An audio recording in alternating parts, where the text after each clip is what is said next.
Vamos a continuar con la capacitación del jueves científico, hoy día 15 de abril del 2021. El ponente en esta oportunidad es el doctor Franklin Ronald Mendoza Torres.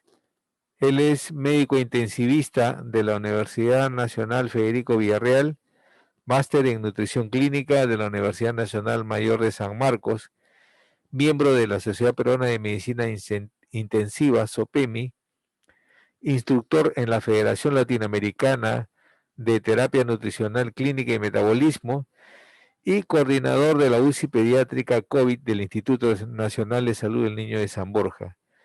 El tema que va a tratar el doctor Mendoza hoy día es terapia nutricional parenteral en el paciente UCI pediátrico.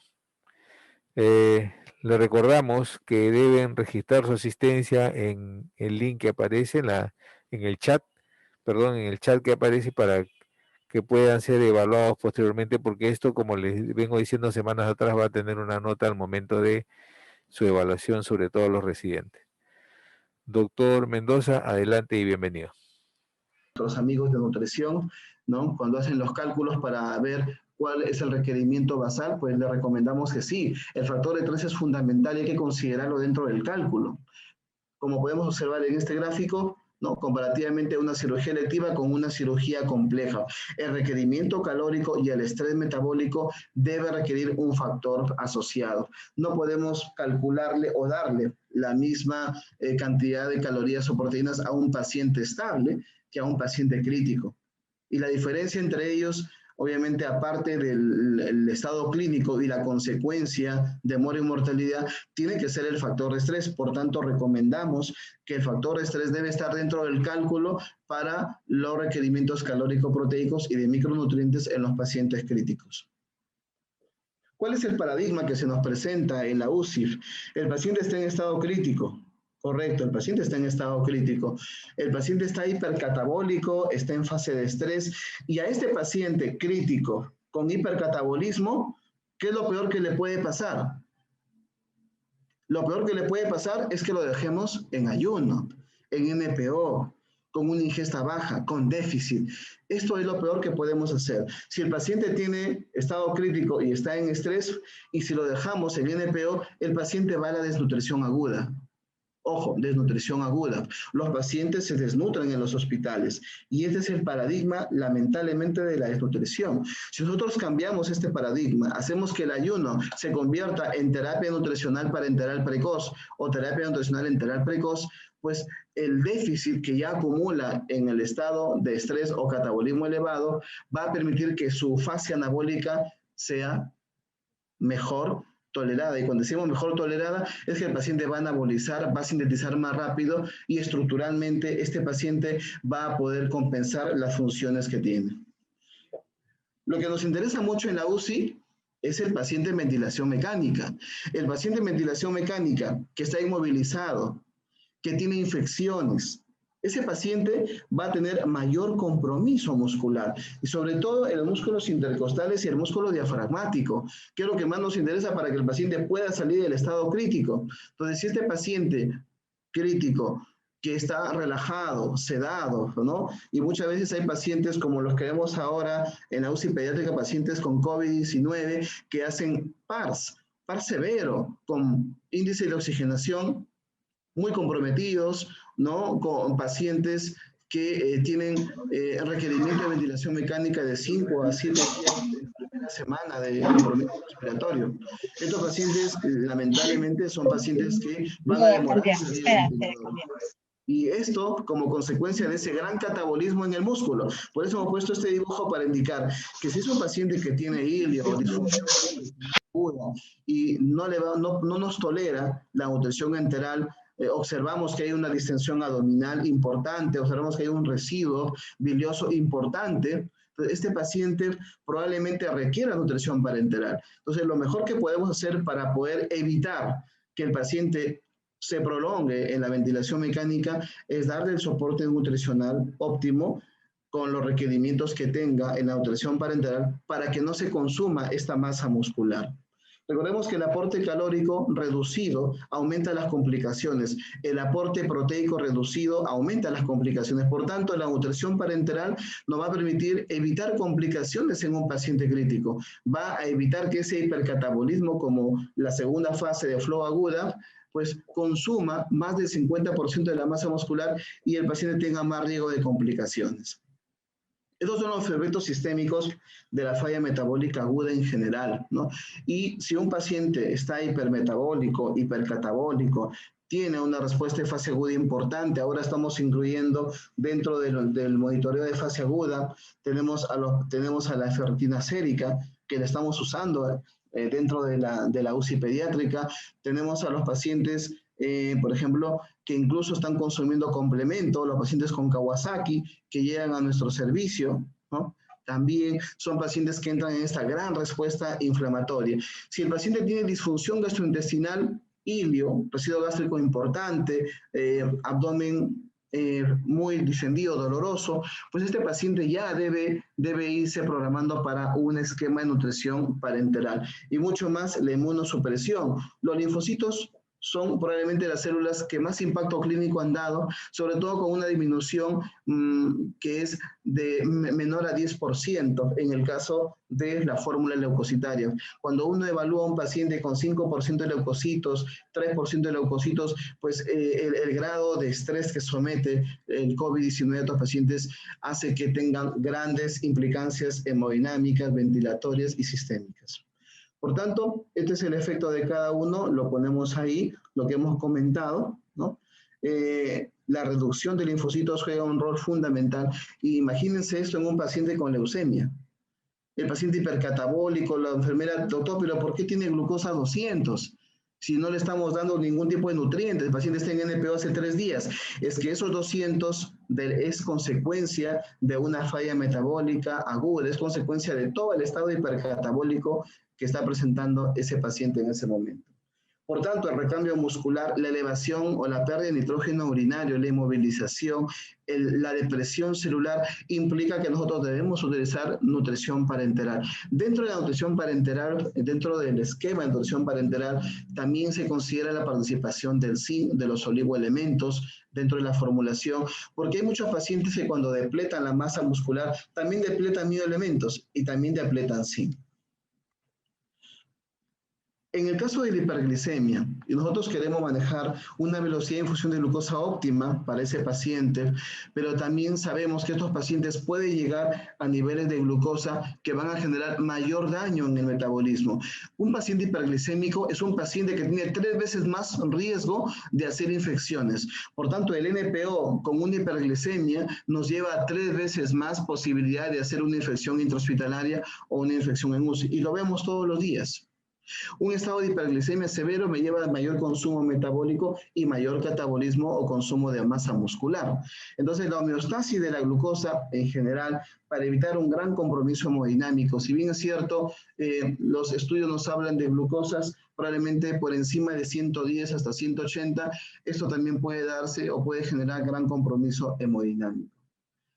Para poder controlar esta inflamación, la nutrición parenteral tiene que lograr el objetivo, primero, de vencer la ideología del ayuno, segundo, control de las infecciones, incluso el estrés oxidativo. Cuando nosotros damos proteínas, damos lípidos, por ejemplo, dentro de la formulación parenteral, ¿no? Nosotros podemos usar la distribución de los omega, ¿no? En este caso, menos proinflamatorios. Entonces, esos menos proinflamatorios van a poder lograr mejor impacto en las membranas celulares de toda la funcionalidad celular de nuestro organismo. Y también esa velocidad de infusión de glucosa va a permitir lograr objetivos no hiperglicémicos y de síntesis en la fase del catabolismo agudo. Por tanto, si nosotros consideramos que la elevación de la glucosa en la UCI tiene un impacto importante en la mortalidad, estaremos dentro del concepto de controlar esa hiperglicemia, no usando insulina, ¿no? En el paciente crítico pediátrico usamos muy poco la insulina, salvo que sea un tabú de diabéticos que hemos tenido, pacientes que han debutado con diabetes y a la vez que han sido pacientes COVID-19. Pero en este caso estamos hablando de una hiperglicemia de estrés, cuando la mejor forma de controlar la hiperglicemia de estrés es dándole al paciente soporte nutricional enteral o parenteral. ¿Hay beneficios en el control de la glucosa? Sí hay beneficios en el control de la glucosa. ¿Cuáles son los objetivos de esta terapia nutricional? ¿Cuál es la importancia o el impacto de esta terapia nutricional enteral o parenteral? Bueno, el equilibrio de nitrógeno quiere decir que debemos evitar que el paciente se consuma, sobre todo la masa muscular. Entonces, podemos lograr dar niveles de proteínas óptimos, ¿no? Para poder controlar esta fase metabólica. Prevenir la pérdida de peso, lo podemos hacer reduciendo ese hipercatabolismo. Disminuir la reacción de fase aguda, probablemente eso lo vamos a hacer a través de este proceso de la inmunonutrición, reduciendo esa fase inflamatoria. En el paciente gran quemado, en la parte enteral, por ejemplo, se usa la glutamina. En las primeras 24, 48 horas, ¿no? Máximo 72 horas, con una finalidad de reducir esta cascada inflamatoria, ¿no? Mantener la función intestinal inmune, probablemente el objetivo de este punto sea la nutrición trófica, en la cual vamos a hacer que el intestino, obviamente el intestino, tenga la capacidad de poder absorber mínimamente algunos nutrientes. Cuando hablamos de la parenteral, se nos viene la idea de cuándo nació la parenteral en el mundo. Y tenemos esta imagen de Stanley Dudrick. Lamentablemente Stanley Dudrick ya falleció.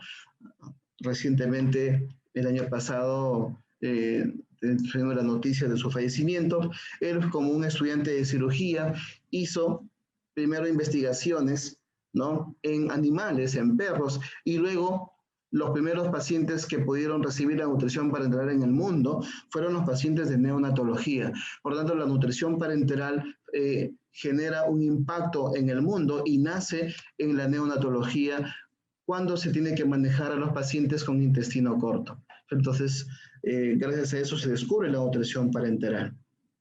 En este experimento, lo que hizo Stanley Dudrick, no sé si ustedes pueden observar aquí, estos eran perritos de experimentación. Lo que ellos sí informan es que a estos perritos le dieron un ambiente diferente, un ambiente especial, jugaban con ellos, vivían con ellos prácticamente.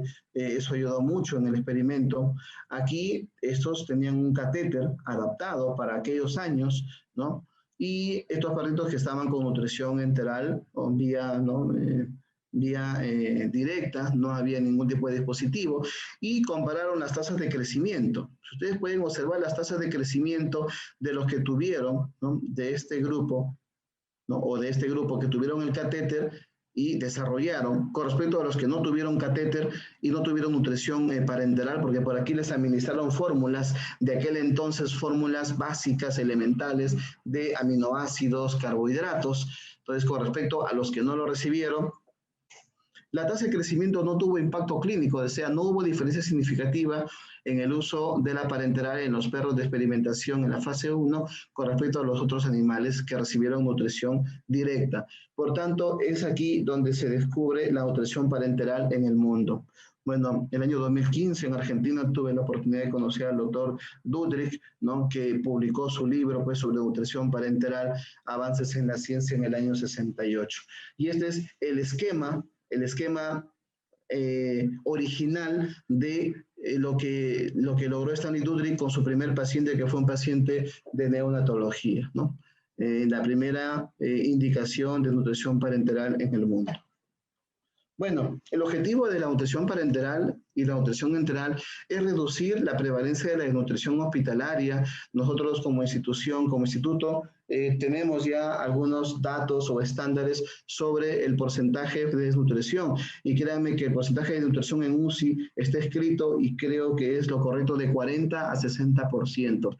Estamos de 40 a 60% prácticamente en pacientes críticos pediátricos, sobre todo los que se cronifican o los que ya vienen desnutridos. Por eso es importante el impacto clínico en los pacientes que llegan a la institución, de hacerles una evaluación nutricional y de poder, en base a esa evaluación nutricional, hacerles un seguimiento para validar la posibilidad inmediata quirúrgica en los pacientes estables, y a los pacientes que vienen descompensados, obviamente en el postquirúrgico, darles un soporte nutricional adecuado.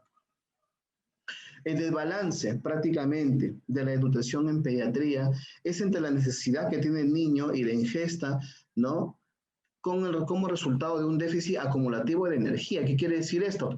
Quiere decir que el paciente debe recibir una cantidad de calorías y no lo hace. Y al no recibir esa cantidad de calorías, se acumula este déficit, no solamente de energía, sino de micronutrientes, de proteínas, y eso va en contra negativa de su desarrollo. ¿Okay? Esas son algunas de las recomendaciones que se dan sobre los dominios principales en la definición de nutrición en pediatría.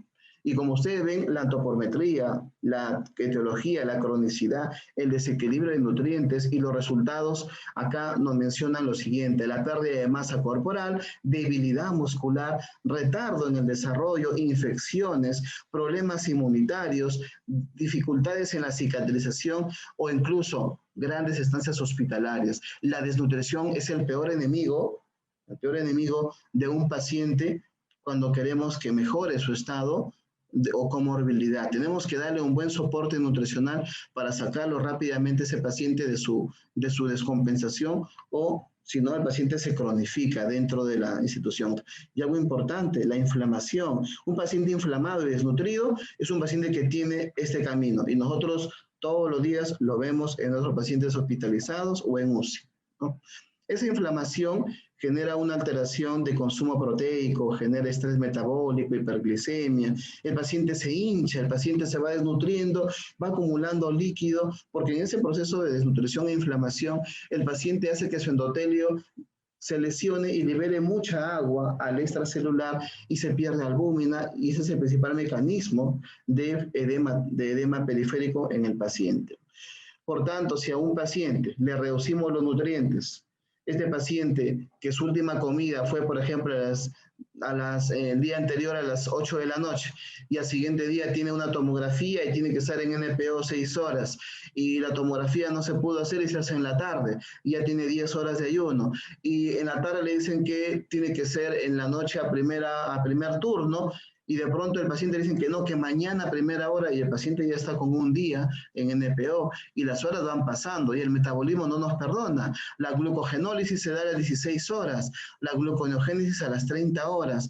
Por lo tanto, ese paciente, cuando vaya a su tomografía o a su estudio que tiene que hacerse, con un día después, ya está en gluconeogénesis. ¿Y eso qué implica? Que ya metabolizó sus proteínas, sus lípidos corporales para poder obtener energía. Es decir, nos vamos autoconsumiendo a medida que prolongamos el déficit de ingesta de alimento.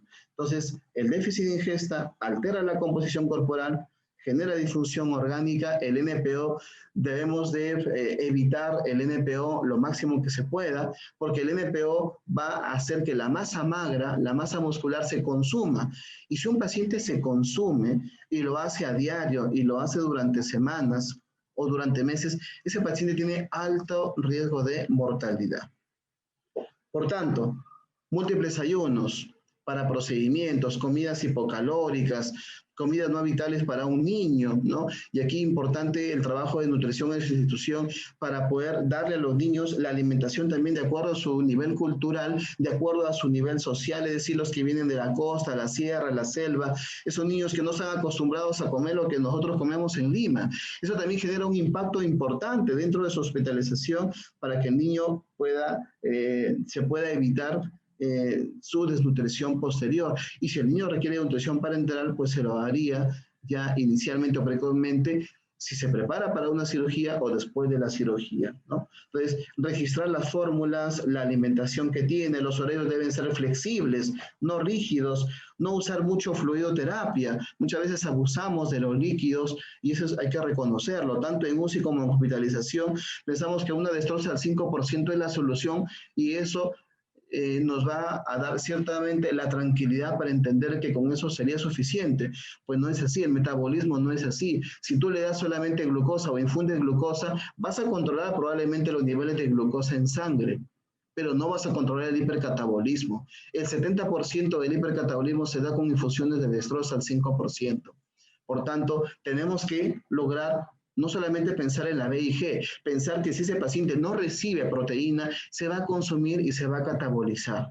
no realizar evaluación nutricional al ingreso al hospital. Esto ya se está haciendo en la institución, lo cual felicito. Ya estamos en un proceso de cambio, de mejora. Entonces ya detectamos precocemente a los pacientes desnutridos para darles una intervención inmediata, ¿no? Y el soporte nutricional tiene que ser práctico, tiene que ser rápido para evitar la cronificación de los pacientes.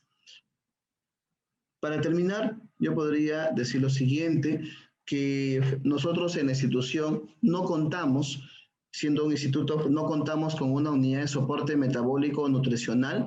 Creo que la recomendación y la motivación de esta charla también sería para nuestras autoridades darnos la oportunidad de poder integrar un grupo multidisciplinario para poder dar el soporte nutricional adecuado a nuestros pacientes críticos.